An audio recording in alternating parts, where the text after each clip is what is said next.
951 Jenius Generasi, Feng Jiuge. Nama, Pendeta Gila Penulis, Gu Zhenren. Plus mematikan mengatur ulang, Fang Yuan kembali ke Tanah Suci Hu Immortal. Kompensasi Blazing Heaven Demones sangat memuaskan. Pertama, semua material immortal yang baru saja didanai Blazing Heaven Demones telah dibebaskan, Fang Yuan tidak perlu membayarnya kembali. Kedua, Blazing Heaven Demones meminjamkan Fang Yuan 3 Gu Immortal Jalur Api dan memberinya sejumlah besar Gufana. Ketiga Gu Immortal Jalur Api ini bersama dengan Gufana yang tak terhitung jumlahnya dapat menciptakan jurus pembunuh abadi Jalur Api, Nirvana Fire. Ngomong-ngomong, Blazing Heaven Demones cukup tidak beruntung. Dia telah mendanai Fang Yuan dalam menyempurnakan Gu Immortal Stardot, dan memberinya sejumlah besar material immortal yang berharga. Pada akhirnya, semuanya terbuang sia-sia dan Fang Yuan tidak perlu membayarnya kembali. Meskipun Blazing Heaven Demones telah merusak material immortal sebelumnya, Fang Yuan telah memperoleh banyak pengalaman darinya, dia sangat akrab dengan proses penyempurnaan Gu Immortal Stardot. Karena perjanjian aliansi, Fang Yuan memperoleh detail jurus pembunuh abadi Nirvana Fire. Gu abadi mana yang menjadi intinya, berapa banyak Gufana tambahan yang dibutuhkan, apa urutan cacing Gu, Fang Yuan tahu semua ini dengan jelas. Namun untuk menggunakan jurus pamungkas ini, ada prasyarat, tanda Dao Jalur Api harus dikeluarkan dari tubuh Gu abadi. Penyihir langit berkobar telah dengan cerdik menyembunyikan fakta ini, itu adalah jebakan kecil dalam perjanjian. Dia ingin meningkatkan kendalinya atas Fang Yuan menggunakan ini. Karena Fang Yuan tidak memiliki tanda Dao Jalur Api, jika dia ingin bangkit kembali menggunakan api Nirwana, dia akan membutuhkan penyihir langit berkobar untuk menggunakan api Nirwana untuknya. Fang Yuan berencana untuk memodifikasi jurus pamungkas api Nirwana, menggunakan Gu abadi lainnya sebagai intinya untuk mencapai hasil yang sama atau serupa. Dan yang terbaik dari Gu abadi inti baru ini adalah Gu abadi yang dimiliki Fang Yuan. Modifikasi ini sangat sulit, Gu abadi jalur kebijaksanaan yang khas tidak akan percaya diri dalam hal ini, tetapi Fang Yuan memiliki harapan besar untuk itu. Alasannya adalah karena Gu kebijaksanaan berada di dalam tanah yang diberkati Hu Immortal.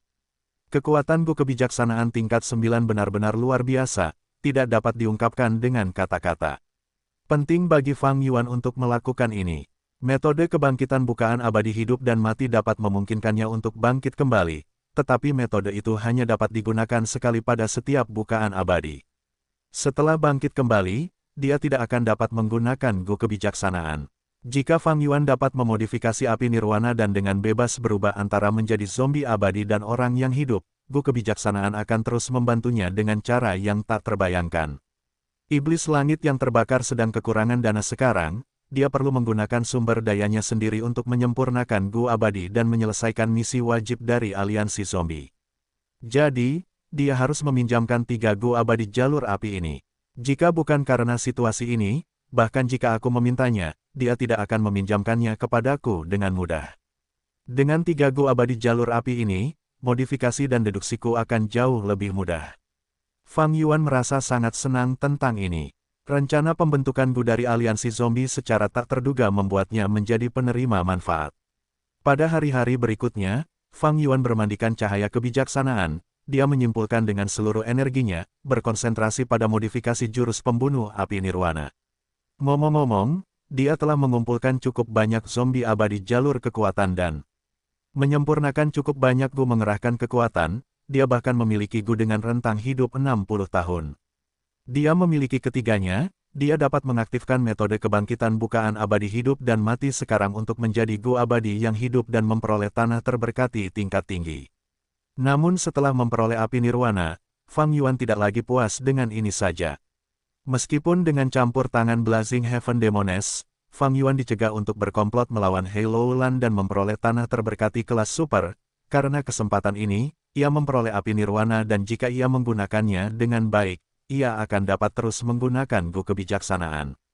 Menyimpulkan keuntungan dan kerugiannya, Fang Yuan tidak yakin apakah ia secara keseluruhan telah memperoleh keuntungan atau kerugian. Tepat saat Fang Yuan memodifikasi jurus pembunuh abadi, Zhao Lianyun telah melangkah ke lembah Luopo. Ia adalah kunci untuk menyelamatkan Feng Jiuge. Hanya ada satu orang yang datang bersamanya sebagai tim penyelamat dari Spirit Affinity House. Pangeran Feng Xian, Kultivasi peringkat 8-nya dapat menghadapi tantangan apapun. Di permukaan, ia adalah Gu abadi jalur lurus dataran utara, dan merupakan sesepuh tertinggi eksternal dari kekuatan super, suku Gong. Ia tidak memiliki garis keturunan Huang Jin dalam dirinya, dan karena ia memiliki beberapa keluhan dengan suku Gong, ia telah tinggal di luar selama bertahun-tahun. Sebenarnya, ia adalah murid Spirit Affinity House. Pasukan Benua Tengah telah menghabiskan banyak tenaga dan biaya untuk mengirimnya ke dataran utara sebagai mata-mata tingkat tertinggi mereka. Tugas utamanya adalah terkait dengan bangunan 88 yang sejati. Biasanya, Pangeran Feng Xian tidak dapat digunakan dengan mudah. Jika ada jejak yang terungkap, status rahasia Pangeran Feng Xian, yang telah disembunyikan selama ratusan tahun, akan sia-sia. Namun, sekarang berbeda karena Feng Jiuge. Dia adalah wajah dari Spirit Affinity House. Saat ini, dia sudah bisa menekan seluruh benua tengah. Jika dia naik ke peringkat 8, dengan bakat dan kemampuannya, pada waktunya, dia akan menjadi ahli bahkan di antara peringkat 8. Keberadaannya berarti lebih banyak manfaat. Hidup dan matinya akan mengubah keseimbangan antara 10 sekte kuno besar di benua tengah, dan bahkan mengubah situasi seluruh dunia Gu Immortal benua tengah. Karena itu, Spirit Affinity House mengambil risiko dengan menggunakan agen tersembunyi Pangeran Feng Xian, untuk mencoba menyelamatkannya sesegera mungkin. Pangeran Feng Xian dan Zhao Lianyun, seorang manusia dan seorang abadi, bergerak maju di lembah Luopo. Tuan, saya ingin mengajukan pertanyaan. Jika saya dapat menyelamatkan Tuan Feng Jiuge, apakah saya dapat menjadi peri generasi berikutnya dari Spirit Affinity House? Saat bepergian, Zhao Lianyun menanyakan hal ini. Pangeran Feng Xian mengenakan topeng, sosoknya kabur, dia diselimuti kabut, penampilan aslinya disembunyikan. Dia berkata lembut sambil tersenyum, tidak mudah untuk menjadi peri generasi berikutnya dari Spirit Affinity House. Namun, jika kamu dapat menyelamatkan Feng Jiuge, maka hampir dapat dipastikan bahwa kamu akan berhasil. Kudengar putrinya, Feng Jin Huang, adalah pesaing utama untuk gelar ini. Jika kamu menjadi penyelamat hidup ayahnya, dia pasti akan mengundurkan diri dari kontes ini. Petik 2. Jadi begitulah, mata Zhao Lianyun bersinar dengan cahaya harapan. Meskipun dia memiliki jiwa orang dewasa, setelah dia pergi ke Spirit Affinity House, dia sangat kooperatif, dia tidak menyembunyikan apapun dan bertindak patuh. Karena dia telah memahami dunia tempat dia berada. Tanpa kekuatan, tidak peduli seberapa cerdasnya kamu seperti sehelai rumput yang longgar, begitu angin bertiup, kamu akan tertiup dan dikirim ke dalam bahaya. Dia mengerti bahwa dia perlu bergantung pada Spirit Affinity House untuk menyelamatkan Ma Hongyun. Namun, tidak realistis untuk membuat Spirit Affinity House menyerang Snowy Mountain. Zhao Lianyun telah memahami aturan rumah afinitas roh, semua generasi peri dipelihara sepenuhnya oleh sekte tersebut. Dalam sejarah panjang rumah afinitas roh, semua peri ini telah menjadi dewa abadi. Mereka memiliki kekuatan yang sangat besar dan memiliki otoritas yang signifikan dalam sekte tersebut. Untuk menyelamatkan saudara Hongyun, aku harus mengandalkan diriku sendiri. Saudara Hongyun, kamu harus bertahan. Zhao Lianyun berdoa untuk Ma Hongyun dalam hati. Pangeran Feng Xian tiba-tiba berhenti bergerak, ketemu, ini dia. Dengan menggunakan dewa abadi dari rumah afinitas roh, Pangeran Feng Xian memperoleh jurus pamungkas abadi yang khusus digunakan untuk menemukan warisan surga pencuri. Untuk menggunakan jurus pamungkas ini, mereka harus bergerak perlahan. Pangeran Feng Xian membawa Zhao Lianyun dan berjalan selama lebih dari 2 jam sebelum mereka menemukan warisan surga pencuri di lembah Luopo yang besar. Pangeran Feng Xian mengaktifkan Gu abadi miliknya, dan dalam beberapa menit, sebuah pintu masuk cahaya terbuka. Wus! Pintu masuk cahaya baru saja terbuka ketika angin kencang bertiup. Pangeran Feng Xian terkejut, bagaimana angin asimilasi bisa ada di sini. Dia dengan cepat mengaktifkan Gu abadi miliknya, menggunakan jurus pamungkas dan meraihnya dengan tangannya. Angin asimilasi itu mengembun menjadi sebuah bola, digenggam erat oleh Pangeran Feng Xian di tangannya. Namun segera, tangan Pangeran Feng Xian mulai gemetar saat ekspresinya berubah pucat, cepat masuk. Aku hanya bisa mengendalikannya sebentar. Zhao Lianyun dengan cepat mengakui kata-katanya, meskipun dia tidak bisa melihat wajahnya, dia bisa mendengar betapa cemasnya dia dari suaranya. Zhao Lianyun melangkah masuk dan melihat pemandangan yang familiar. Seperti ruang warisan sebelumnya, tempat ini kosong. Satu-satunya yang ada di sini adalah lebih dari selusin tornado angin asimilasi, bergerak perlahan di ruang itu seperti pilar-pilar tinggi. Jantung Zhao Lianyun berdebar kencang. Meskipun dia tidak tahu apa itu angin asimilasi, dari tindakan Pangeran Feng Xian, dia tahu bahwa angin itu sangat kuat. Akhirnya kau di sini, cepatlah datang kepadaku. Sebuah suara terdengar di telinganya. Zhao Lianyun terkejut, dia melangkah mundur, siapa kau? Aku Feng Jiuge, cepatlah, ke sini sekarang. Suara itu sangat lemah, terdengar seperti orang tua yang sekarat yang menahan napas terakhirnya. Zhao Lianyun ragu-ragu. Dia bisa mendengar bahwa suara itu berasal dari dalam salah satu tornado angin asimilasi. Zhao Lianyun juga menyadari bahwa semua tornado berkumpul menuju yang paling tengah, mereka bergerak perlahan, seperti sekelompok singa yang mengintai dan mengincar makanan mereka. Jangan khawatir, kau adalah iblis dunia lain, kau telah menerima penerimaan dari kehendak surga pencuri, angin asimilasi tidak berbahaya bagimu. Feng Jiuge berhenti sejenak sebelum berbicara dengan susah payah, bukankah kau datang untuk menyelamatkanku? Jika aku tinggal di sini, kau tidak akan dapat mewarisi warisan surga pencuri ini. Zhao Lianyun menjilat bibirnya yang kering. Dia tahu bahwa dia harus membuat keputusan sekarang. Waktu tidak menunggu siapapun. Zhao Lianyun dengan hati-hati mendekati tornado angin asimilasi. Kekuatan tornado itu sangat terkonsentrasi. Zhao Lianyun hanya bisa merasakan angin sepoi-sepoi ketika dia berada di sampingnya. Dia mengulurkan tangannya yang gemetar saat dia meletakkannya ke dalam tornado. Jika ada Dewa Gu yang melihat ini, mereka akan berteriak kaget. Namun ketidaktahuan Zhao Lianyun membuatnya tidak takut lagi, dia tidak tahu kekuatan angin asimilasi, dan dia memilih untuk percaya pada Feng Jiuge. Seperti yang dikatakan Feng Jiuge, angin asimilasi yang bahkan tidak dapat diatasi oleh Pangeran Feng Xian tidak berbahaya bagi Zhao Lianyun. Setelah Zhao Lianyun meletakkan tangannya ke dalamnya, tornado itu menyusut dengan kecepatan yang dapat diamati. Dalam beberapa tarikan napas, tornado itu menghilang.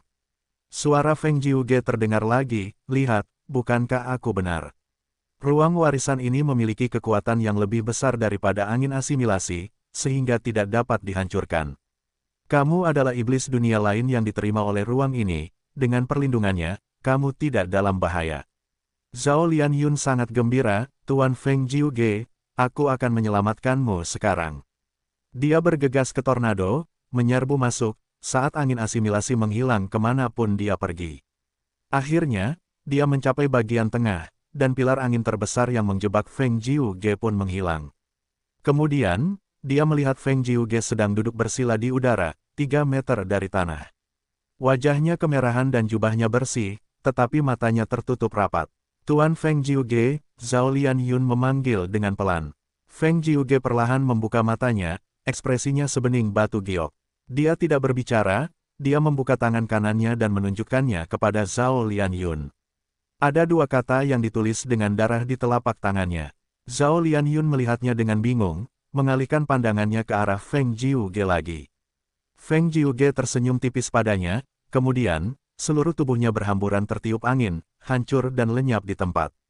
Zhao Lianyun hanya bisa menatap kosong. Sang jenius terhebat dari satu generasi, Feng Jiuge, telah meninggal dunia. Tanah yang diberkati Hu Immortal. Karena laju waktu berbeda, setengah bulan telah berlalu di sini. Di gua bawah tanah, Fang Yuan bermandikan cahaya kebijaksanaan saat ia menyimpulkan dengan tenang seperti biasa. Di sini, ia tidak perlu menggunakan jurus pamungkas wajah yang samar-samar dikenalnya, ia berada dalam penampilan zombie aslinya. Ia tidak bergerak, ia duduk diam seperti batu. Namun dalam benaknya, bintik-bintik cahaya bintang yang tak terhitung jumlahnya bersinar, saat pikiran saling beradu tanpa henti di dalam. Puff, beberapa saat kemudian, ia menghembuskan napas, ia membuka matanya dan menunjukkan ekspresi yang sangat lelah. Ia berdiri dengan susah payah. Setelah menjalani periode berpikir yang intens begitu lama, pikirannya terasa sakit dan ia merasakan gelombang pusing. Meskipun ia adalah seorang Grandmaster jalur kebijaksanaan, tingkat pencapaian jalur apinya terlalu rendah, ia hanya dapat mempertahankan setiap deduksi selama 7 hari 7 malam. Setelah 7 hari 7 malam, ia perlu beristirahat, tidak dapat melanjutkan lebih jauh. Pikirannya seperti kuali yang mendidih, ia perlu waktu untuk mendinginkannya secara berkala. Jika tidak, pikirannya akan mengalami kerusakan yang cukup besar. Setelah sekian hari, aku baru menyelesaikan 20% modifikasi api nirwana. Dan ini dengan efek cahaya kebijaksanaan. Jika aku melakukannya sendiri, aku akan membutuhkan waktu bertahun-tahun yang tak terhitung jumlahnya untuk mencapai kemajuanku saat ini. Jurus pamungkas abadi sangat sulit dibuat. Jurus pamungkas api nirwana bahkan lebih mendalam. Menggunakan jalur api untuk menampilkan misteri hidup dan mati, jika penyihir langit berkobar bukan seorang guru agung jalur api, dia mungkin tidak akan berhasil menciptakan jurus ini. Fang Yuan meninggalkan gua bawah tanah dan kembali ke istana Dang Hun untuk beristirahat. Setelah tidur selama setengah hari, pikirannya menjadi segar, tetapi menurut pengalamannya, Fang Yuan masih perlu beristirahat selama semalam penuh sebelum dia bisa pulih sepenuhnya. Tanah yang diberkati Hu Immortal tidak memiliki siang dan malam, tidak ada perubahan di langit. Tetapi jika ada, maka masih akan ada 6 jam sampai malam tiba. Fang Yuan tidak mau membuang-buang waktunya. Dia mengaktifkan gu penghubung surga dan kesadarannya memasuki surga kuning harta karun.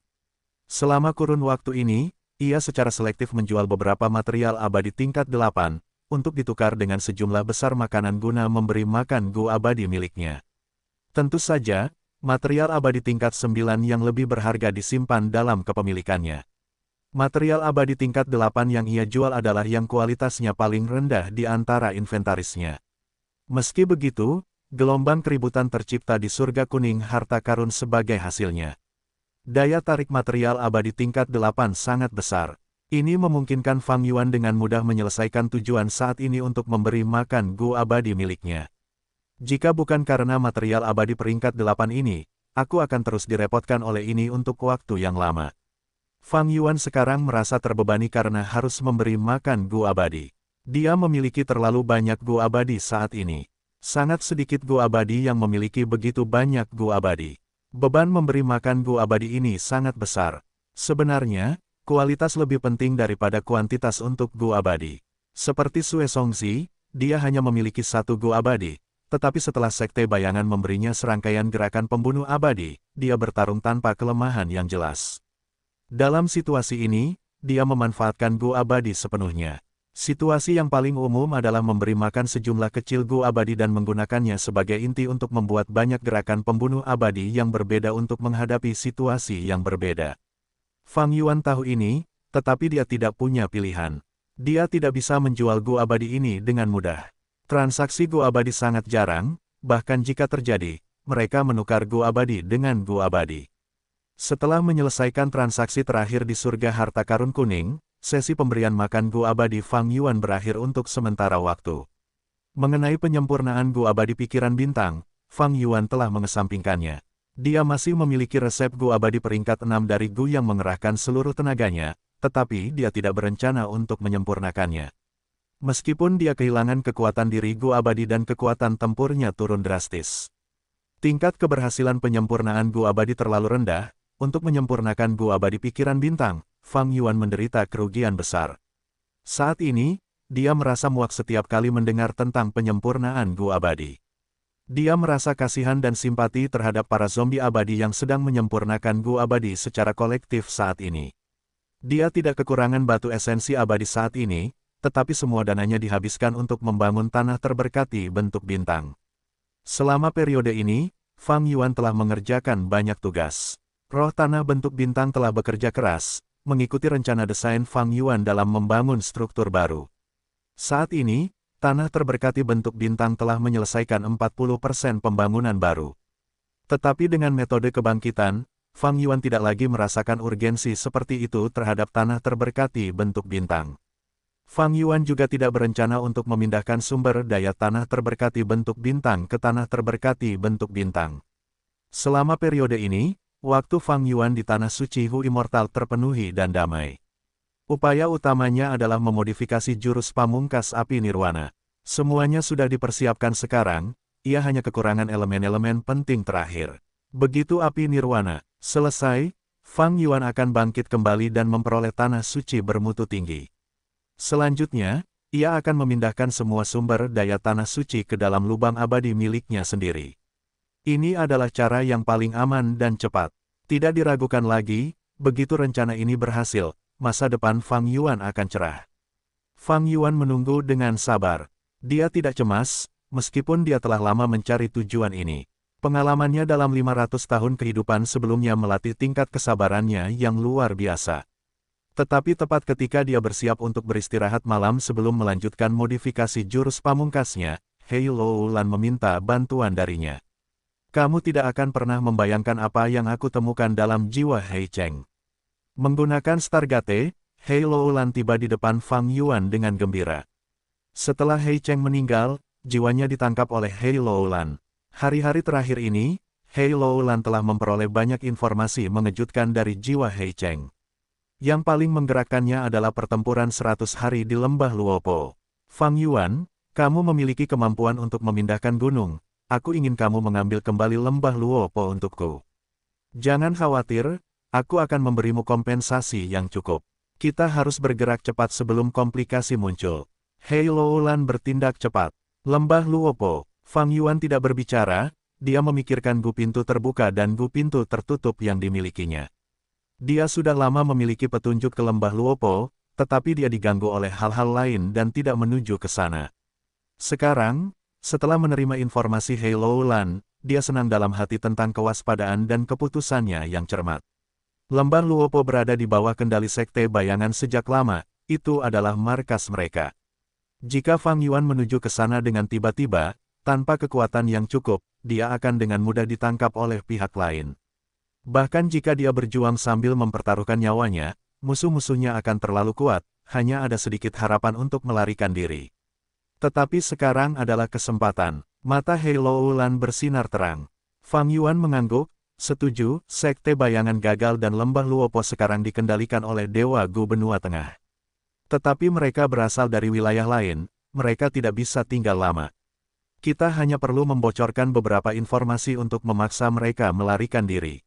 Hei Loulan dan Fang Yuan tidak tahu bahwa Dewa Gu Benua Tengah telah meninggalkan dataran utara, kembali ke Benua Tengah.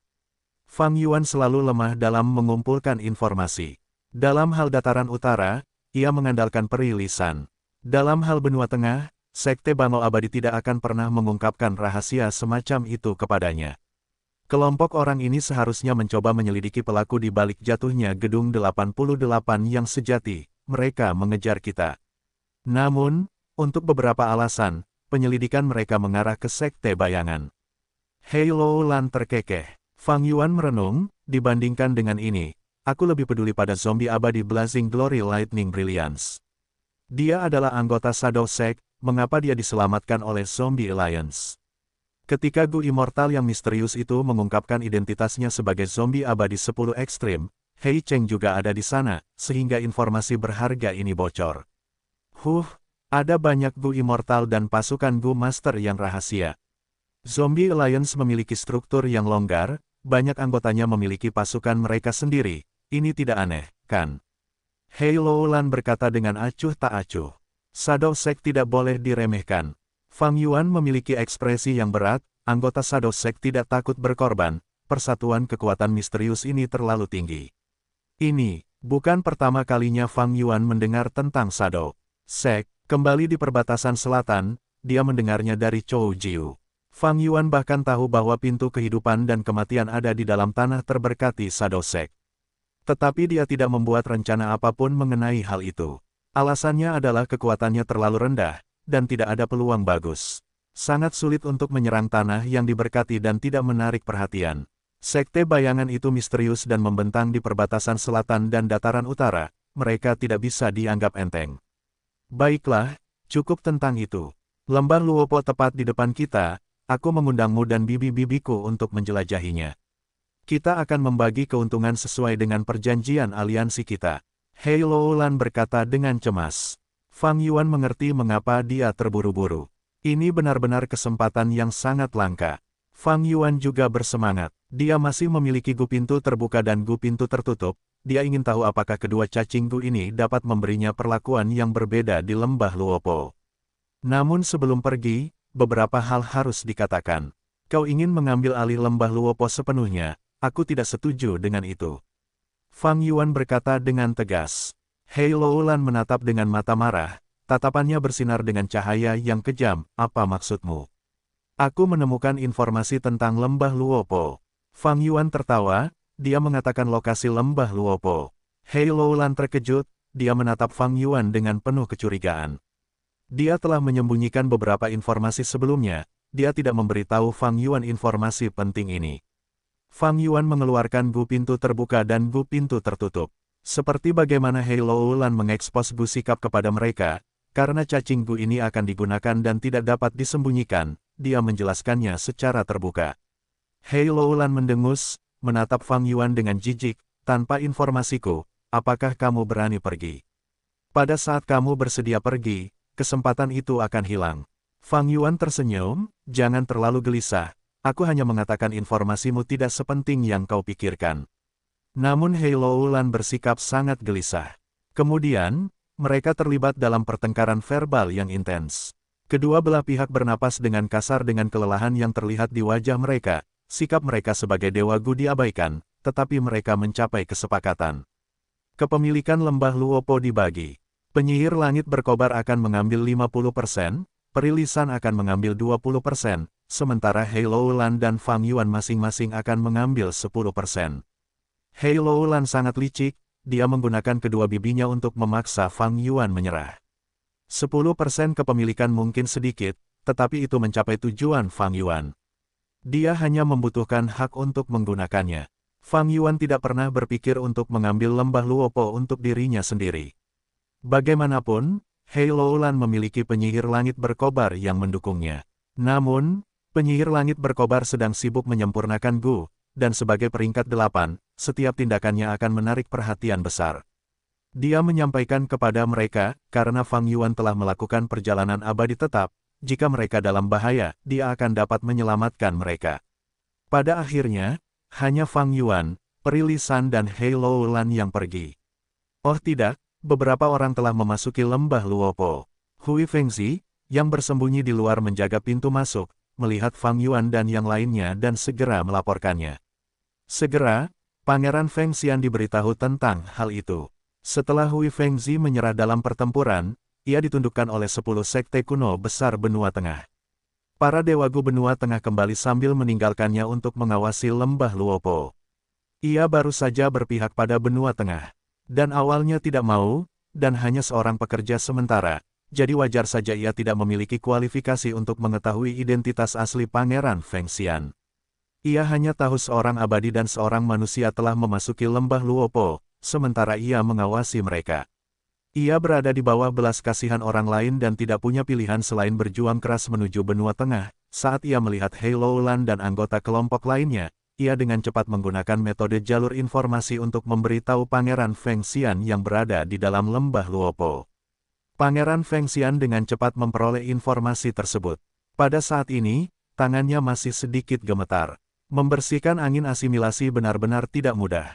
Hanya dari sini, Pangeran Feng Xian tidak bisa tidak mengagumi Feng Jiuge. Yang terakhir sebenarnya mampu bertahan begitu lama di bawah angin asimilasi. Dia benar-benar tidak tahu bagaimana Feng Jiuge bisa melakukan ini.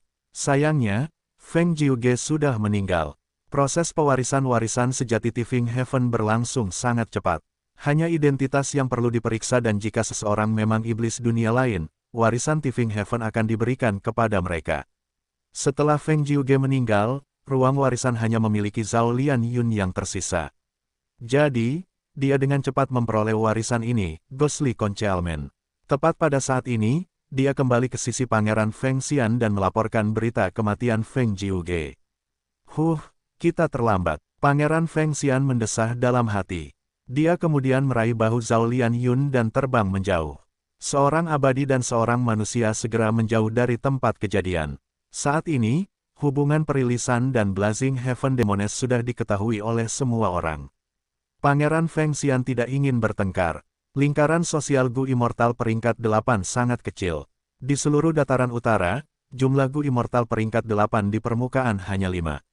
Leluhur tua Suehu, Dewa Langit Baizu, Yao Huang, Pangeran Feng Xian, dan Grandmaster 5 Elemen. Blazing Heaven Demones adalah zombie abadi tingkat 8 yang hampir tidak dapat bergabung dalam lingkaran ini. Dapat dikatakan bahwa keenamnya sangat akrab satu sama lain, dan telah bertarung dan beradu argumen satu sama lain berkali-kali. Untuk melebih-lebihkannya, jika seseorang kentut, mereka akan tahu siapa orangnya, dan mereka akan mengenali seseorang bahkan jika mereka berubah menjadi abu. Jika Pangeran Feng Xian menyerang Peri Lisan dan Hei Loulan, Blazing Heaven Demones pasti akan keluar. Menurut pendapat Pangeran Feng Xian, Blazing Heaven Demones mungkin sudah diam-diam mengintai di sekitarnya. Identitas Pangeran Feng Xian sangat istimewa, dia tidak bisa gegabah bergerak. Jika dia bergerak dan Blazing Heaven Demones mengenali identitasnya, itu akan benar-benar mengacaukan situasi. Mengapa Pangeran Feng Xian muncul di lembah Luopo? Gu Immortals bukanlah orang bodoh, mereka akan dengan mudah menebak Pangeran Feng Xian memiliki hubungan rahasia dengan Shadow Sect atau mungkin pasukan benua tengah. Orang tidak boleh melupakan keberadaan Gu Immortals, jalur kebijaksanaan di dunia ini. Pangeran Feng Xian melihat situasi keseluruhan dan dengan hati-hati, dia mengambil inisiatif untuk mundur, menghindari meninggalkan petunjuk atau bukti apapun yang dapat disimpulkan oleh Gu Immortals, jalur kebijaksanaan. Hei Loulan dan yang lainnya masih tidak tahu bahwa mereka telah memaksa seorang ahli hebat peringkat 8 untuk mundur. Mereka membuka segel penyembunyian di luar dan masuk ke dalam lembah Luopo, memeriksa sekeliling mereka. Lembah Luopo adalah pemandangan reruntuhan, lembah legenda ini telah mengalami pertempuran 100 hari dan sudah setengah hancur. Terlebih lagi, sisa-sisa lembah itu sudah tidak dapat dikenali lagi, karena hampir di mana-mana terdapat formasi Gu yang disusun oleh para dewa Gu. Beberapa formasi Gu ini merupakan hasil karya Sekte Bayangan sementara beberapa lainnya disusun oleh Hong Chi Ming dari benua tengah. Formasi Gu ini tidak diragukan lagi memiliki pengaruh yang sangat buruk terhadap lingkungan lembah Luopo. Sampai-sampai kabut kebingungan yang berhembus sepanjang tahun di lembah Luopo, dan angin Luopo, tidak terlihat dimanapun. Kelompok yang terdiri dari 3 orang itu mulai mencari di lembah Luopo. Fang Yuan menemukan beberapa sisa-sisa Gu ulat sutra raksasa teratai putih. Dia mendesah, merasa sedikit menyesal. Dia telah mengetahui dari Hei Loulan bahwa ada sejumlah besar Gu ulat sutra raksasa teratai putih di lembah Luopo, tetapi pertempuran 100 hari menyebabkan kematian sebagian besar dari mereka, dan ketika Dewa Gu benua tengah menyapu medan perang kemudian, mereka tidak meninggalkan satu pun yang hidup. Untungnya, Fang Yuan telah memperoleh cukup banyak Gu ulat sutra raksasa teratai putih di surga kuning harta karun, dan memberi makan Gu dewa jiwa yang bersih. Ini membuktikan bahwa akumulasi para dewa Gu senior yang lama itu tidak dapat dipandang rendah. Tentu saja, syarat sebelumnya adalah Anda harus memiliki sesuatu yang cukup menarik untuk membuat mereka bertindak dan melakukan transaksi. Di bawah tatapan penuh perhatian Hei Loulan dan Peri Lisan, Fang Yuan menggunakan Gu pintu terbuka dan Gu pintu tertutup. Tidak ada respons. Gu pintu terbuka dan Gu pintu tertutup adalah warisan dari Tifing Heaven Demon Venerable, tetapi tempat ini sudah ditempati oleh Shadow Sect dan ada formasi Gu di mana-mana, mengubah lembah Luopo menjadi benteng atau benteng pertahanan. Fang Yuan menghela napas, dia menyadari warisan Tifing Heaven sudah diambil oleh orang lain. Kemungkinan besar itu adalah Shadow Sect. Tetapi tebakannya salah. Penerima sebenarnya dari warisan sejati Tifing Heaven adalah Zhao Lian Yun dan pasukan benua tengah. Terlebih lagi, dia baru saja mewarisinya beberapa saat yang lalu. Pangeran Feng Xian terlambat menyelamatkan Feng Jiuge, dan Fang Yuan juga terlambat selangkah untuk tiba di lembah Luopo. Bahkan jika Tifing Heaven Demon Venerable telah meninggalkan warisan, bertahun-tahun telah berlalu, adalah normal untuk diambil oleh orang lain. Harta karun sejati tetaplah lembah Luopo. Hei Loulan menepuk bahu Fang Yuan dan berkata sambil tersenyum. Fang Yuan tahu dia mendesaknya untuk bergegas dan mulai bekerja. Fang Yuan mengangguk, dan mengaktifkan Gu abadi untuk perlahan mengangkat seluruh lembah Luopo. Peri Lisan bekerja sama erat dari sisi lain, cacing Gu yang tak terhitung jumlahnya terbang di sekitar. Mereka benar-benar akan mengambil alih lembah Luopo. Hui Fengzi telah memata-matai dari luar dan terkejut melihat pemandangan ini. Pangeran Feng Xian juga terkejut. Dia tidak menyangka pihak Hei Loulan benar-benar memiliki metode yang tidak lazim. Ini benar-benar membuat Pangeran Feng Xian tidak siap.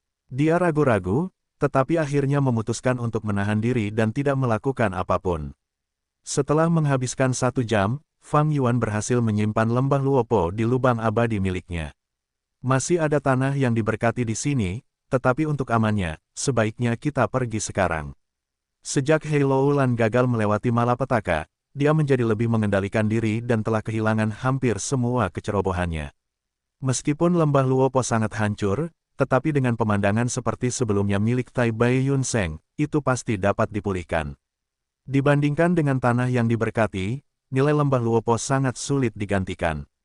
Banyak dewagu telah jatuh di sini dalam pertempuran 100 hari. Setelah mereka meninggal, lubang abadi mereka seharusnya menjadi tanah yang diberkati yang tersembunyi di luar angkasa di tempat ini.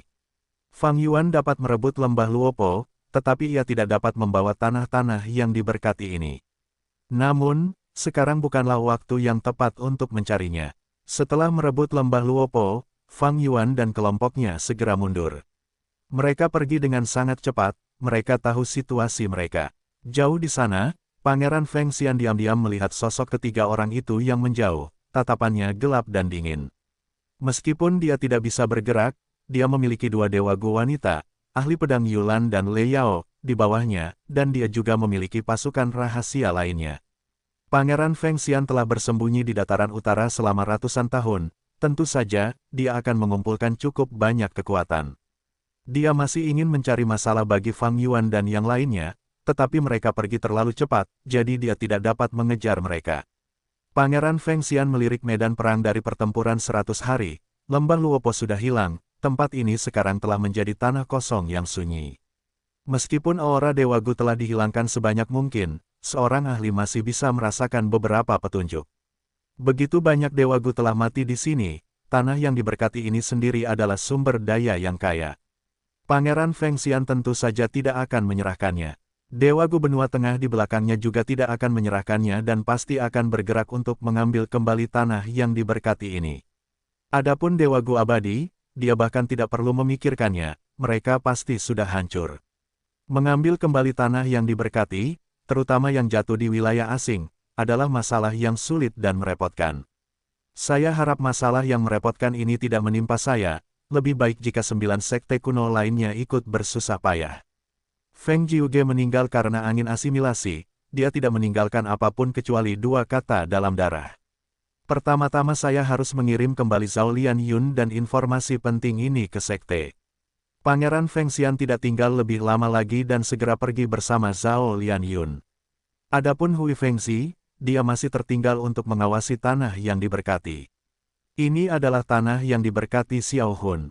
Hei Loulan membawa Fang Yuan dan Perilisan ke tanah yang diberkati yang ditinggalkan oleh Hei Cheng. Tanah yang diberkati ini jelas didominasi oleh tanda-tanda dao jalur gelap dan jalur jiwa, seluruh tanah yang diberkati itu redup dan suram, memberikan perasaan yang menindas. Di area tengah tanah yang diberkati itu terdapat hutan yang besar dan lebat. Pohon-pohon itu berada dalam berbagai macam postur yang menyerupai tubuh wanita. Ini adalah sumber daya khusus yang dibesarkan Hei Cheng di lubang abadi miliknya. Jenis pohon ini tidak ditemukan di alam, Hei Cheng dapat dianggap sebagai penciptanya. Jadi pohon-pohon berbentuk wanita ini juga merupakan satu-satunya. Hei Loulan sudah memikirkan tempat untuk lembah Luopo, memanggil roh tanah. Roh tanah milik tanah yang diberkati Xiao Hun tampak agak aneh, itu adalah tanaman merambat berwarna hijau giok. Tanaman merambat itu seperti kain, melekatkan dirinya pada emosi kekeluargaan yang ditinggalkan oleh Su Xian'er kepada Hei Loulan. Perilisan memperkenalkan Fang Yuan sambil mendesah, syarat kepemilikan roh tanah Xiao Hun adalah untuk tetap bersama selamanya dengan Su Xian'er. Jadi setelah Little Lan mengeluarkan emosi kekeluargaan saudarinya, dia dengan mudah menjadi penguasa tanah yang diberkati ini. Fang Yuan juga sedikit terkejut. Siapa yang mengira bahwa obsesi terakhir Hei Cheng sebelum kematiannya sebenarnya adalah Su Xian'er. Dapat dilihat bahwa dia benar-benar mencintai Su Xian'er dan, bahkan pada saat-saat kematiannya, yang ada dalam pikirannya tetaplah Su Xian'er. Manusia adalah makhluk yang benar-benar rumit. Peristiwa yang bergejolak terjadi seiring berjalannya waktu, kebanyakan orang tidak memahami diri mereka sendiri sepenuhnya bahkan sampai mereka meninggal. Little Lan, kau telah kembali. Emosi kekeluargaan Su Xian'er menatap Hei Loulan dengan penuh kasih. Ibu, Su Xian'er memanggil dengan lembut, lalu memerintahkan roh tanah. Roh tanah membawa ketiganya ke bagian lain dari tanah yang diberkati dalam sekejap. Kemampuan bergerak roh tanah menandakan tanah yang diberkati ini memiliki banyak tanda dao jalur ruang. Tanah suci wujud bintang milik Fang Yuan memiliki sedikit tanda dao jalur ruang angkasa, jadi roh tanah wujud bintang tidak memiliki kemampuan untuk berteleportasi. Boom! Fang Yuan meletakkan lembah Luopo. Peri lisan tidak dapat menahan senyum saat menyelesaikan tugas ini. Fang Yuan, kamu memiliki Gunung Danghun, aku memiliki Gunung Miniskule, dan Little Lan memiliki lembah Luopo. Haha, ini menarik, kita benar-benar memiliki 3 wilayah terpencil surga dan bumi.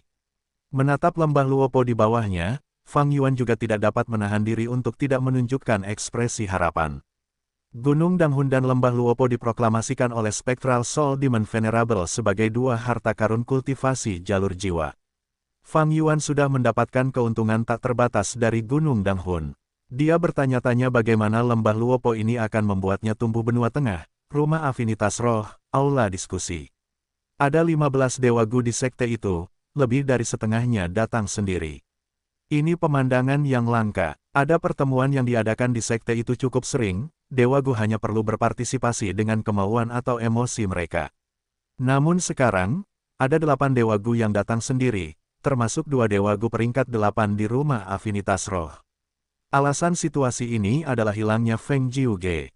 Dewa Gu rumah afinitas roh merasa gelisah dan tidak yakin terhadap masa depan.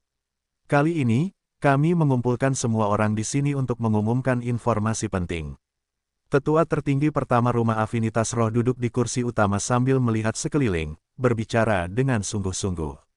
Rumah afinitas roh sangat berbeda dari 9 sekte lainnya dalam satu aspek.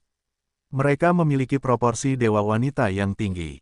Rumah afinitas roh memiliki 10 dewa Gu wanita, tetapi hanya 5 dewa Gu pria.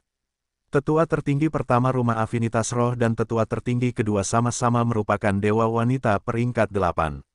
Pada saat ini, perhatian semua orang terfokus pada tetua tertinggi pertama. Tetua tertinggi pertama tidak berekspresi, tetapi tetua tertinggi kedua di sampingnya memiliki ekspresi muram. Para dewa Gu mengamati reaksi mereka dan memiliki firasat yang sangat buruk. Seperti yang diharapkan, kata-kata tetua tertinggi pertama berikutnya seperti batu besar yang menghantam hati mereka. Telah dipastikan, Feng Jiuge telah meninggal di dataran utara. Dia meninggal di dalam angin asimilasi, dia tidak meninggalkan apapun kecuali 2 kata yang ditulis dengan darah. Semua hati para dewa mencelos.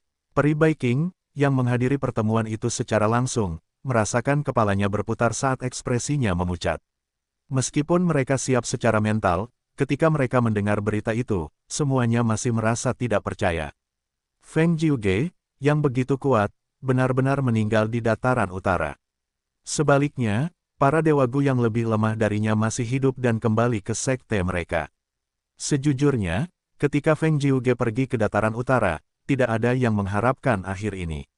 Sejak dulu, kekuatan Feng Jiuge tertanam dalam pikiran semua orang. Dia adalah wajah dari Spirit Affinity House, dia bahkan telah menjadi simbol. Sekarang setelah dia meninggal, para dewa merasa sedih dan hampa di dalam. Bahkan mereka yang menentangnya, Su Hao dan Li Junying, memiliki perasaan yang sama. Tetua tertinggi pertama melanjutkan, lihatlah jalur informasi cacing Gu di depanmu, detailnya tercatat di dalam, lihatlah. Para dewa Gu melihat ke dalam cacing Gu. Tuan Feng Jiuge meninggal dalam angin asimilasi, itu bukan kematian yang tidak pantas. Lama setelah itu, seorang dewa Gu memecah kesunyian di aula. Mata Peri Baiking terpejam, tubuhnya sedikit gemetar, rasa sakit dan kesedihan yang hebat menelannya seperti tsunami. Dia sangat mencintai Feng Jiuge, dan Feng Jiuge juga mencintainya. Pikirannya dipenuhi dengan kejadian sebelum dia pergi. Memikirkan bahwa itu adalah terakhir kalinya dia melihatnya. Orang-orang sering dipermainkan oleh takdir. Saat ini, dia masih hidup sementara dia sudah mati. Dia berada di benua tengah sementara dia binasa di dataran utara. Peri Baiking tidak berani membuka matanya. Dia takut air matanya akan mengalir tak terkendali jika dia melakukannya. Dia mencoba memikirkan putrinya dan berkata dalam hati, Baiking, oh Baiking, kamu harus tetap kuat. Saat ini, kamu tidak boleh membiarkan orang lain melihat kelemahanmu. Dia menarik napas dalam-dalam beberapa kali, perlahan membuka matanya. Matanya berair dan ada kemerahan di dalamnya. Pada saat ini, para dewa di aula sedang mendiskusikan tindakan terakhir Feng Jiuge. Sebelum Feng Jiuge meninggal, dia menulis, Boking, di telapak tangannya, apa yang ingin dia katakan. Menurutku, petunjuk ini sangat penting. Feng Jiuge pasti telah memahami sesuatu saat berada di bawah tekanan kematian yang sangat besar. Sangat disayangkan bahwa dia sudah tidak dapat diselamatkan lagi ketika dia bertemu Zhao Lianyun. Dia tidak memiliki kekuatan untuk berbicara lagi, dia hanya meninggalkan petunjuk ini untuk kita. Feng Jiuge sedang menyelidiki kebenaran di balik runtuhnya Gedung 88 yang sejati. Apa hubungannya itu dengan Bo King? Feng Jiuge dan Bo King adalah orang-orang yang sangat mirip. Tentu saja, Bo King jauh lebih kuat darinya, dia berada di puncak benua tengah, bahkan Dewa Gu Pengadilan Surgawi harus tunduk padanya. Pada saat itu, Rumah Afinitas Roh berada pada masa kejayaannya. Saat itu, banyak orang sangat mengaguminya, bahwa dia akan menjadi yang mulia Dewa Jalur Pedang. Sangat disayangkan bahwa dia gagal pada akhirnya. Kita semua tahu tentang informasi Bo King. Yang ingin ku ketahui adalah, mengapa Feng Jiuge menulis namanya sebelum meninggal. Apa yang coba dia katakan pada kita? Aula menjadi sunyi, seorang Dewa Gu membuka mulut mereka, apakah semua orang lupa? Dalam informasi yang dikembalikan, Feng Jiuge telah bertarung melawan Qin Bai Sheng yang menggunakan pedang jantung tinju 5 jari. Jurus pamungkas ini diciptakan oleh Bo King, jurus pamungkas khasnya. Feng Jiuge mencoba mengatakan bahwa runtuhnya Gedung 88 yang sejati ada hubungannya dengan Bo King. Menurut kesimpulanku, dia seharusnya berpikir bahwa karena pihak lain memiliki pedang hati tinju 5 jari, mereka pasti ada hubungannya dengan Bo King. Bo King adalah Dewa Gu dari Rumah Afinitas Roh, kita akan memiliki keuntungan dalam menyelidikinya, ini adalah petunjuk penting. Petik 2, memang benar demikian, saat itu, Bo King meninggal di bawah kesengsaraan, bahkan abunya pun tidak tersisa. Bagaimana jurus pamungkasnya dapat digunakan oleh Dewa Gu Dataran Utara? Dewa Gu membicarakannya sebentar, mereka punya berbagai macam ide, tetapi tidak ada yang dapat diandalkan. Tetua tertinggi pertama mengangkat tangannya, tindakannya membuat aula menjadi sunyi. Tidak peduli apa, kita harus menyelidiki masalah Bo King. Aku akan menyerahkan misi ini kepadamu, Bai King. Mendengar tetua tertinggi pertama memanggil namanya, peri Bai King berbalik dan menatap tetua tertinggi pertama, setuju. Itu adalah kata-kata terakhir suaminya sebelum meninggal. Peri Bai King akan mengerahkan semua upayanya untuk menyelidiki petunjuk ini, dan menemukan kebenaran. Hanya kita yang akan tahu tentang kematian Feng Jiuge, rahasiakan sebisa mungkin. Siapapun yang membocorkan informasi ini akan diadili sebagai pengkhianat sekte. Tetua tertinggi pertama berseru dengan dingin, selanjutnya, kita akan berbicara tentang kekuatan yang berada di bawah kendali sekte kita di benua tengah. Kematian Feng Jiuge menciptakan banyak masalah bagi Rumah Afinitas Roh. Meskipun sekte tersebut memiliki 2 Dewa Gu peringkat 8, kecuali mereka berada dalam situasi yang berbahaya, kedua Dewa Gu ini tidak akan bergerak dengan mudah. Ada banyak alasan. Pertama, tingkat kultivasi peringkat 8 seperti menginjak es tipis, Dewa Gu akan sangat berhati-hati, dan menghabiskan semua upaya mereka pada kesengsaraan. Jika mereka ceroboh, dan kehilangan kekuatan tempur mereka karena bertarung, mereka akan mati di bawah kekuatan kesengsaraan yang mengerikan. Kedua, 10 sekte kuno besar di benua tengah memiliki satu asal-usul, yaitu pengadilan surgawi. Dengan adanya pengadilan surgawi, konflik dari 10 sekte kuno besar tidak akan pernah meningkat, mereka tidak memerlukan Dewa Gu peringkat 8 untuk campur tangan. Dengan demikian, di dunia Dewa Abadi benua tengah, atau bahkan di kelima wilayah, yang paling aktif adalah Dewa Abadi peringkat 7 dan Dewa Abadi peringkat 6. Dan di antara peringkat 7, Feng Jiuge yang tak terkalahkan sangat penting bagi sekte tersebut. Karena keberadaannya, Rumah Afinitas Roh dapat berkembang hingga ukuran seperti itu, dan menempati titik sumber daya berharga yang tak terhitung jumlahnya. Dengan kematian Feng Jiuge, Rumah Afinitas Roh tidak lagi menjadi ancaman bagi sekte lain.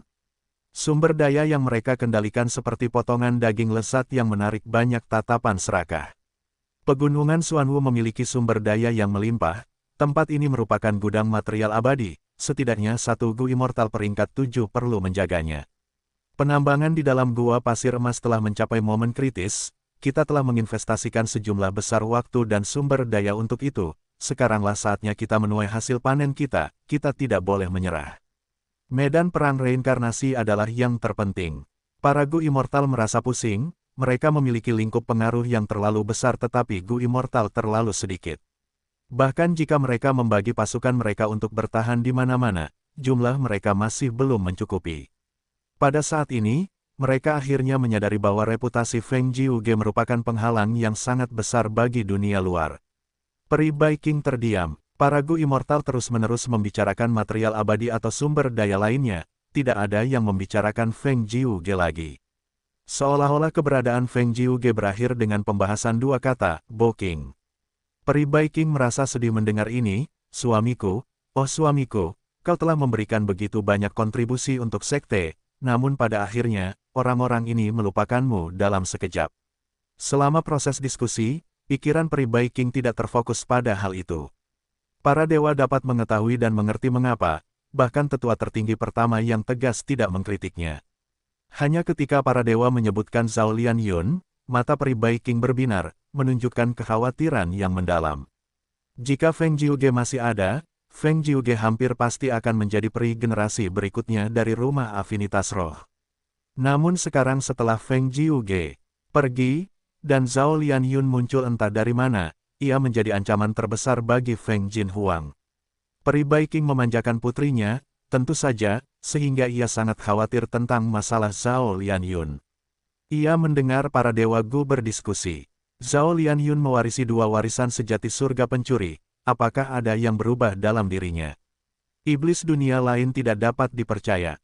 Penyembunyian ilahi, penyembunyian hantu, keduanya adalah jurus pembunuh abadi tingkat atas. Kami masih menelitinya, dengan kemajuan kami saat ini, itu sangat mendalam dan tak terduga. Kedua jurus pembunuh abadi ini telah membentuk dua lapisan tanda Dao yang menyelubungi jiwa Zhao Lianyun. Saya belum pernah melihat penggunaan tanda Dao yang begitu unik. Petik 2. Kedua lapisan tanda Dao ini akan selalu melindungi Zhao Lianyun. Kami mencoba banyak metode untuk menyimpulkannya, tetapi tidak ada hasilnya. Kami sebagai Dewa Gu menyimpulkan seorang manusia, tetapi kami gagal mendapatkan apapun. Jika saya tidak mengalaminya sendiri, saya tidak akan mempercayainya. Apakah kalian semua memperhatikan, penyembunyian ilahi dan penyembunyian hantu adalah gerakan pembunuh defensif tingkat atas yang tidak menghabiskan esensi abadi. Mereka seperti Gu surga yang menyaingi keberuntungan, kekuatan para bangsawan benar-benar sulit dipahami. Bersembunyi dari deduksi pikiran, keinginan, dan emosi, ini adalah efek defensif dari penyembunyian ilahi. Lalu bagaimana dengan penyembunyian hantu? Itu masih belum jelas, kami telah mencoba banyak metode. Oh, Zhao Lianyun sangat kooperatif selama seluruh proses. Saya merasa bahwa meskipun dia adalah iblis dunia lain, dia tahu bagaimana berperilaku dengan benar, dia dapat dipelihara. Si kecil ini ingin menyelamatkan kekasihnya. Hehe, tetapi sayangnya, menurut intelijen kami, leluhur tua Suehu telah mengumpulkan cukup banyak bahan abadi, dia akan segera memulai penyempurnaan. Akhirnya, tetua tertinggi pertama mengakhiri pertemuan ini, teruslah meneliti, dan juga tingkatkan keterikatan Zhao Lianyun dengan sekte kita. Saya menantikan masa depannya. Pada saat yang sama, di hutan tanpa nama, zombie abadi anak bintang 7 melihat ke cermin untuk berkomunikasi dengan seseorang. Ada sosok tua samar di cermin. Dia berbicara perlahan, semua persiapan sudah dilakukan. Namun, pengadilan surgawi telah menyelesaikan proses terakhir mereka untuk memperbaiki takdir Gu. Anda harus bertindak lebih awal sekarang. Dimengerti, zombie abadi Seven Star Child berkata dengan sungguh-sungguh. Hati-hati, wakil utusan biru. Sosok di cermin itu berbicara lagi. Seven Star Child tidak berbicara. Dia berhenti mengaktifkan jurus pembunuh abadi jalur informasi ini dan cermin itu menghilang. Selanjutnya, dia berbalik dan masuk jauh ke dalam hutan tanpa melihat ke belakang. Suasananya sunyi dan gelap. Di bawah sinar bulan yang samar, bayangan pepohonan tampak menari-nari. Angin sepoi-sepoi, kicauan burung, dan geraman binatang buas terasa seperti suara bisikan tidur dari pegunungan ini. Lentera dinyalakan di sebuah kabin di lembah gunung, memancarkan cahaya redup. Feng Jinhuang berbaring di tempat tidur, lemah dan pucat tanpa sedikit pun rona kemerahan di wajahnya. Dia menatap Peri King yang duduk di tepi tempat tidur, dan meminta maaf, Ibu, aku telah melakukan kesalahan, aku tidak akan melakukannya lagi. Peri King tampak serius, Huang aku tahu apa yang sedang kau pikirkan. Kau berkultivasi dengan sangat putus asa sehingga kau telah melukai dirimu sendiri 5 atau 6 kali selama belasan hari terakhir ini. Aku telah memperingatkanmu ketika kau mulai berkultivasi, kau harus bertindak sesuai dengan apa yang wajar dan mengendalikan diri. Namun, apa yang kau lakukan adalah bertindak tergesa-gesa, yang malah membuatmu maju perlahan, kau bahkan mungkin pingsan dan membahayakan hidupmu juga. Feng Jinhuang menurunkan kelopak matanya, berbicara dengan pelan, "Ibu, aku minta maaf. Aku sudah menempatkan Gu di tubuhmu, sebagai hukuman, kau tidak boleh berkultivasi selama 7 hari 7 malam dan kau hanya boleh bergerak di sekitar lembah gunung ini. Jika kau lapar, kau boleh memetik buah-buahan liar, jika kau haus, kau boleh minum dari mata air gunung. Pikirkan baik-baik hari-hari ini." Peri Baiking berkata dengan suara berat. "Ibu, jangan." Feng Jinhuang sangat cemas. Namun, Peri Baiking mengusap lengan bajunya di pipi Feng Jinhuang. Seketika, rasa kantuk yang hebat menyerang pikiran Feng Jinhuang. Kelopak matanya sangat berat dan ia merasa sangat lelah sehingga ia tidak dapat mengatakan apapun. Dalam sekejap mata, ia tertidur lelap. Melihat putrinya tertidur lelap tetapi masih sedikit mengernyit, Peri Baiking merasa sedih dan khawatir. Peri Baiking tidak memberitahu Feng Jinhuang tentang kematian Feng Jiuge. Di satu sisi, Rumah Afinitas Roh ingin menyembunyikan berita itu selama mungkin untuk membuat pengaturan dengan lebih mudah. Feng Jinhuang, seorang manusia, tidak memenuhi syarat untuk mengetahuinya. Bagaimanapun, mengorek informasi dari manusia jauh lebih mudah daripada mengorek informasi dari Dewa Gu. Kedua, Peri Baiking tidak tahu bagaimana dia bisa memberitahu Feng Jinhuang. Mengapa Feng Jinhuang berkultivasi dengan putus asa? Dia bekerja keras untuk maju lebih jauh, untuk menjadi lebih kuat sehingga dia bisa mencari ayahnya dan menyelamatkannya. Bagaimana Peri Baiking bisa mengatakan kebenaran yang kejam kepada Feng Jinhuang? Dia tidak tahan. Saat dia melihat wajah putrinya, Peri Baiking menghela napas panjang. Postur tubuhnya yang biasanya tegak dan jubah putihnya yang berwibawa, dalam cahaya redup ini, tampak lemah dan lesu. Dia benar-benar lelah. Baru sekarang dia melepaskan penyamarannya dan mengungkapkan emosinya yang sebenarnya. Peri Baiking dengan lembut membelai pipi Feng Jinhuang. Cinta dan kasih sayang dalam tatapannya bahkan dapat melelehkan besi. Penampilan Feng Jinhuang memadukan sifat-sifat baik Feng Jiuge dan Peri Baiking. Di wajahnya, Peri Baiking samar-samar dapat melihat bayangan Feng Jiuge. Feng Jiuge telah meninggal, Feng Jinhuang sekarang adalah satu-satunya makanannya untuk terus hidup. Dalam tatapan yang sunyi seperti itu, waktu berlalu dan cahaya sudah bersinar dari luar kabin. Cahaya fajar membuat Peri Baiking menyadari berlalunya waktu, dia harus berangkat sekarang. Dia berdiri perlahan, mengambil langkah lambat ke arah luar, dan menutup pintu dengan hati-hati. Dia menatap kabin di lembah dalam-dalam, bergumam pada dirinya sendiri, "Huang tunggu ibu 7 hari. Kamu harus menjaga dirimu sendiri selama periode ini dan menenangkan pikiranmu." Peri Baiking tidak khawatir tentang keselamatan Feng Jinhuang. Bagaimanapun, ini adalah wilayah pusat Rumah Afinitas Roh. Bahkan jika ada pertikaian internal di sekte, itu terbatas dan tidak akan ada gerakan yang dilakukan terhadap Feng Jinhuang. Peri Baiking melangkah di atas awan dan kabut, terbang menuju arah barat laut. Tujuannya adalah sumber dari Falling Heavenly River. Mengapa dia pergi ke sana? Dia telah menerima misi sekte untuk menyelidiki Boking, petunjuk yang ditinggalkan oleh Feng Jiuge. Boking telah menjadi Gu Immortal dari Spirit Affinity House dan sekte tersebut memiliki sejumlah besar catatan tentangnya yang telah diperiksa oleh Peri Baiking. Dalam penyelidikannya, Peri Baiking menemukan pengalaman Boking sebenarnya sangat mirip dengan Feng Jiuge. Yang membuatnya semakin tertarik adalah kekasih Boking, Mo Yao. Mo Yao telah menjadi peri dari generasi Spirit Affinity House itu, dan tidak seperti generasi lainnya, dia adalah seorang tukang tinta dan bukan manusia. Namun demikian, Boking dan Mo Yao telah jatuh cinta satu sama lain pada pandangan pertama. Boking mungkin tidak memasuki dataran utara, tetapi Mo Yao pergi ke dataran utara, bahkan memasuki tanah suci pengadilan kekaisaran. Mungkinkah Mo Yao terlibat dalam rencana penghancuran bangunan 88 yang sejati? Peri Baiking tahu alasan Mo Yao mengambil risiko memasuki tanah suci pengadilan kekaisaran adalah untuk membantu suaminya, Boking, melewati kesengsaraannya. Saat itu, Boking yang berada di peringkat 8 puncak akan menghadapi kesengsaraan untuk menembus ke level peringkat 9. Peristiwa besar seperti itu tidak hanya menarik perhatian benua tengah, tetapi juga 4 wilayah lainnya. Sayangnya, pada akhirnya, Bo Qing meninggal, binasa dalam kesengsaraan yang mengerikan. Dan Mo Yao juga binasa bersamanya. Sebenarnya, semua Dewa Gu di benua tengah tahu tentang ini. Peri Bai Qing juga pernah mendengar tentang ini berkali-kali di masa lalu. Namun sekarang, saat dia mengingatnya, dia merasakan perasaan yang berbeda, seolah-olah mereka berada di perahu yang sama. Dia bahkan iri pada Mo Yao, bahkan dalam kematian, dia meninggal bersama suaminya. Keduanya tidak mengecewakan satu sama lain, mereka adalah pasangan yang sangat mencintai satu sama lain dan telah meninggal dengan kematian yang layak. Peri Bai Qing berulang kali menyelidiki dan memeras otaknya, tetapi tidak dapat membuat banyak kemajuan. Dia menemukan beberapa petunjuk dalam catatan sekte, semuanya menunjuk ke tempat yang sama, sumber sungai surgawi yang jatuh.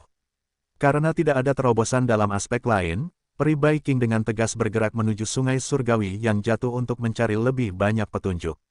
Sumber sungai surgawi yang jatuh adalah tempat di mana Bo Qing telah binasa di masa lalu. Rumah afinitas roh cukup jauh dari sumber sungai surgawi yang jatuh. Jika Peri Bai Qing mengandalkan metodenya sendiri, dia akan membutuhkan waktu hingga 1 tahun untuk sampai di sana.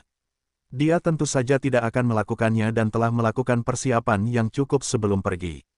Dia terbang dengan cepat, menggunakan formasi Gu Spirit Affinity House terus-menerus dalam perjalanan untuk mengangkutnya. Dalam 1 kali penggunaan, dia dapat melakukan perjalanan lebih dari 100.000 li, menghemat banyak waktu. Dia tidak langsung bergerak menuju sumber Falling Heavenly River, melainkan bergerak menuju Myriad Dragon Dock. Dalam jangkauan kekuatan Myriad Dragon Dock, dia menggunakan formasi Gu transportasi mereka untuk mempercepat perjalanannya. Dia telah berkomunikasi dengan Gu Immortals Myriad Dragon Dock, dan meskipun dia membayar harga yang tinggi, dia dapat lebih menghemat banyak waktu. Dia bergerak dengan lancar menuju Falling Heavenly River. Setelah wilayah Myriad Dragon Dock, Peri Bai Qing melangkah ke wilayah Combat Immortal Sect. Sama seperti sebelumnya, dia menggunakan formasi Gu transportasi mereka untuk mempercepat perjalanannya. Sehari dan semalam kemudian, Peri Bai Qing yang kelelahan akhirnya hanya berjarak 1000 li dari sumber Falling Heavenly River. Di depannya ada air terjun besar yang jatuh dari ketinggian yang tak berujung. Hamparan air yang tak terbatas menghantam dasar sungai dengan keras. Suara gemuruh air terjun itu seperti gemuruh guntur yang terus-menerus. Uap air yang tak berujung membentuk kabut tebal yang menyelimuti sebagian besar lingkungan sekitar.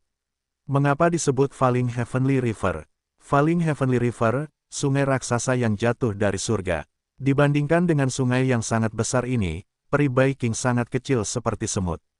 Peri Bai Qing telah melihat Falling Heavenly River saat dia bepergian dengan Feng Jiuge di masa lalu. Saat ini, saat dia melihat sungai besar itu lagi, dia tidak bisa tidak memikirkan Feng Jiuge, merasa tertekan.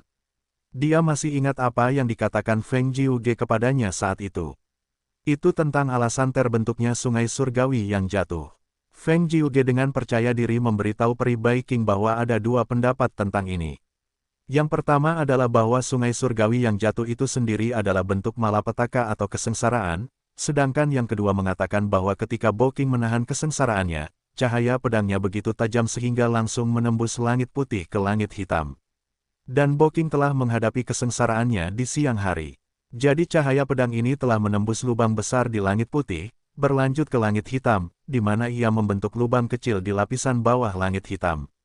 Kebetulan di atas kedua lubang ini ada sungai surgawi yang megah. Sungai surgawi mengikuti jalur di antara kedua lubang ini dan jatuh ke benua tengah, membentuk laut pedalaman. Pada saat yang sama, sungai itu melonjak dan membuka jalan, membentuk sungai pertama yang melintasi daratan benua tengah. Peri Bai Qing bertanya, mana yang lebih masuk akal di antara kedua pendapat ini? Feng Jiuge menjawab sambil tersenyum, saya juga tidak terlalu yakin. Namun pendapat kedua dapat menjelaskan perubahan aliran air.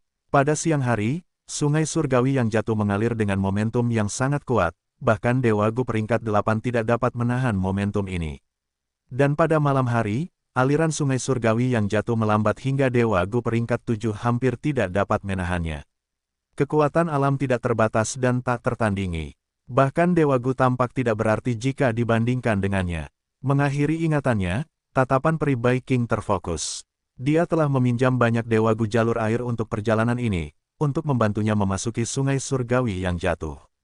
Namun, jelas mustahil untuk melakukan itu pada siang hari, Peri Viking adalah Dewa Gu peringkat 7, satu-satunya kesempatannya adalah masuk pada malam hari dan mencari petunjuk. Saat ini masih siang hari, Peri Viking mengurangi kecepatannya dan perlahan mendekati sungai surgawi yang jatuh. Dia bermaksud menunggu malam tiba sebelum memasuki dasar sungai. Waktu berlalu, matahari perlahan terbenam di barat, garis-garis merah saling tumpang tindih di cakrawala dan cahaya matahari terbenam menyinari wajah Peri Viking. Tiba-tiba, dia membuka matanya, menatap sungai surgawi yang jatuh di kejauhan dengan takjub. Raungan, air berdeguk saat seekor binatang raksasa menjulurkan kepalanya dari bawah sungai, memperlihatkan ujung tanduknya. Ini adalah kepala banteng yang sangat besar, tanduknya melengkung. Binatang buas purbakala, banteng bening bermata ribuan. Peri Viking pucat pasi saat mengenali identitas binatang buas ini. Sungai surgawi yang jatuh tidaklah aman. Selain air terjun yang megah, ada juga sejumlah besar binatang buas purbakala dan binatang buas purbakala yang hidup di dalamnya. Banteng bening bermata ribuan itu adalah binatang buas purbakala dan salah satu penguasa yang tinggal di dasar sungai surgawi yang jatuh. Bukankah biasanya ia tinggal di dasar sungai dan berpatroli di wilayahnya? Mengapa ia tiba-tiba keluar dari sungai?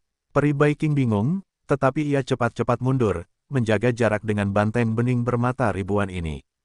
Binatang buas purbakala memiliki kekuatan tempur peringkat 8. Peri Viking tidak dapat mengalahkan banteng raksasa ini. Selain itu, tujuan utamanya di sini bukanlah untuk berburu. Peri Viking berhati-hati sambil mendesa atas nasib buruknya. Dengan penampilan banteng bening bermata ribuan itu, ia memiliki firasat buruk. Tepat saat dia hendak menjauhkan diri dari banteng bening bermata ribuan itu, seberkas cahaya pedang tiba-tiba muncul dari dasar sungai. Bagaikan petir, cahaya itu menembus banteng bening bermata ribuan itu. Binatang buas purba yang kuat dan tangguh ini langsung terpotong menjadi dua oleh cahaya pedang itu. Darah dan organ dalam yang tak terhitung jumlahnya berceceran keluar, membuat sungai di dekatnya menjadi merah darah. Wus! Sebelum Peri Viking sempat bereaksi, seberkas cahaya pedang lain melesat keluar, menebas tepi sungai. Saat berikutnya, sebuah sayatan panjang tergores di tanah, seperti tahu yang lembut, dan sejumlah besar air mengalir deras ke angkasa. Air sungai meluap, seluruh sekelilingnya tertutup air. Peri Viking sangat terkejut. Apa yang sedang terjadi? Situasi apa ini? Cahaya pedang itu memiliki kekuatan yang begitu dahsyat sehingga kekuatannya yang mengerikan telah mencapai titik ekstrim. Binatang buas purba itu telah ditebas semudah sayur. Wus wus wus. Cahaya pedang yang tak terhitung jumlahnya melesat keluar dari bawah sungai surgawi yang jatuh. Seperti kembang api, cahaya pedang berterbangan kemana-mana, meninggalkan Falling Heavenly River sebelum menghilang dengan cepat dari pandangan Peri Viking. Pedang melintasi benua tengah.